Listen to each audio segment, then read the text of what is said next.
Out of all the things I've talked about on this channel, the Fortnite storyline is actually not one of them. At least, I don't think.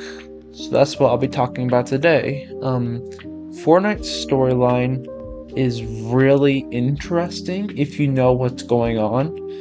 If you don't, again, you're gonna have a hard time figuring out what's going on. Which I think that makes sense. If you want to know what's going on, you have to stay in the loop.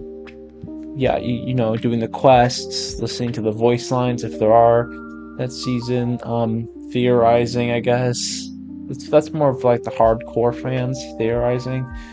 But yeah, it's weird because the storyline involves like collaborations and stuff. Like, for example, in the Big Bang event, where we were flying into outer space and like going to those different like dimensions and stuff. Like there was Lego and there was like Rocket Racing, which is like a collaboration with like Rocket League.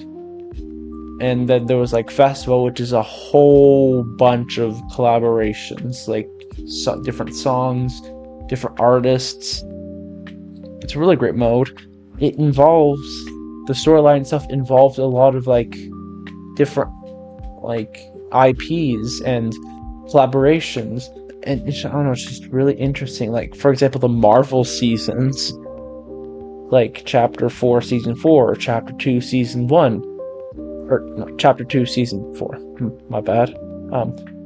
Those involved, you know, those were collaboration seasons, but they tied into the story as well. Like in Chapter 2, Season 4, Iron Man powered up a bunch of battle buses with like gamma power, I believe it was called, and we defeated Galactus with those. It's so weird how collaborations fit so well with seasons and the storyline.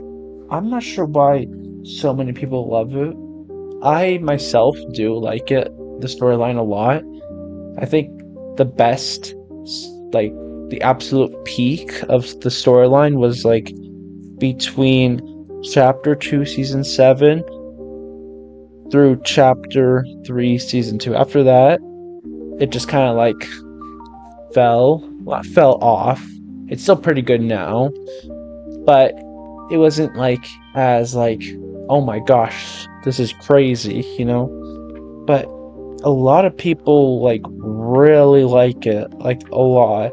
There's even like people like it so much that there's like whole like YouTube channels dedicated towards it, and the fan base is pretty strong for it too. So I guess they like it because there's actual like in-game events which are really cool. I think that's the best.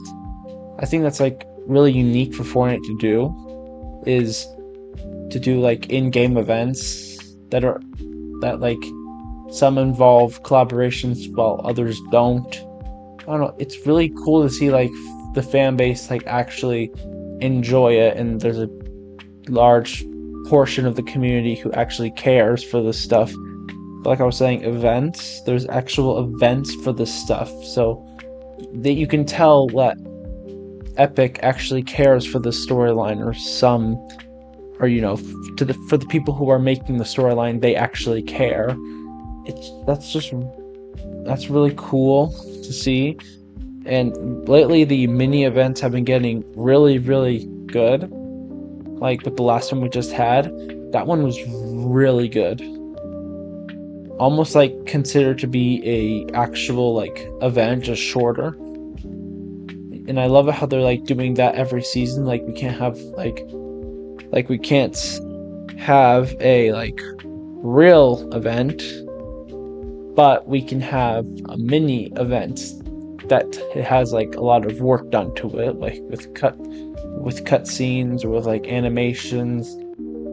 I don't know where the storyline is going, I'm gonna be honest. I cannot make a prediction because they just brought back Midas, and for like, I don't know, the 5th time.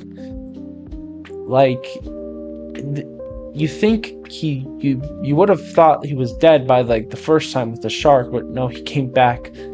Yeah, I don't know what's gonna go on with like Hope and Jones, and I guess that's another reason why people love it so much is because Jonesy, I guess, is like a lovable character.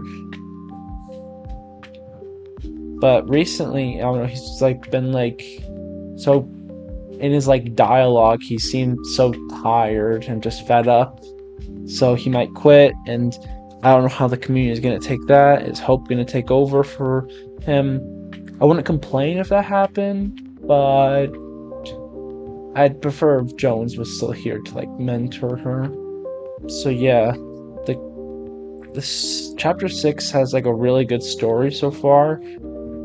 I really hope that it stays like this because I'm following loosely on this, but like the jump from like what was like chapter 6 season 1 to now Lawless, I don't know, it's just hard to understand the jump from last season to this one. I mean, I can kind of get it. Like towards the end of the event, there was like gold everywhere, and that caused like greed. I don't know. I like this season. I just the storyline's a little tricky to follow. So yeah, um, I'm not gonna try to explain all of the Fortnite storyline because that would take way too long. There's six. This game has been going on for like for for a long time now, like almost like 7 years, 8 years. So explaining 8 years worth of story in like less than 5 minutes, that is, it could probably be done by someone way better at talking than me. So I'm not even gonna try, but it's really interesting. The thing is, there's not really like a villain, like an iconic villain. It's always changing. Even like the protagonists are always changing as well, which is really cool as well. I just I think the storyline's really cool because it explains some of the stuff that is in like the core game as well, like the storm and why you like when you die or quote unquote die, you come back in another match. It explains all of that, like I guess in the comics, which is also another interesting thing. There's comics that also like tie into the lore as well, which is cool, but it's not accessible to everyone, so it's so that's all I wanted to talk about today. Thank you for 50 subs, and I'll see you guys later.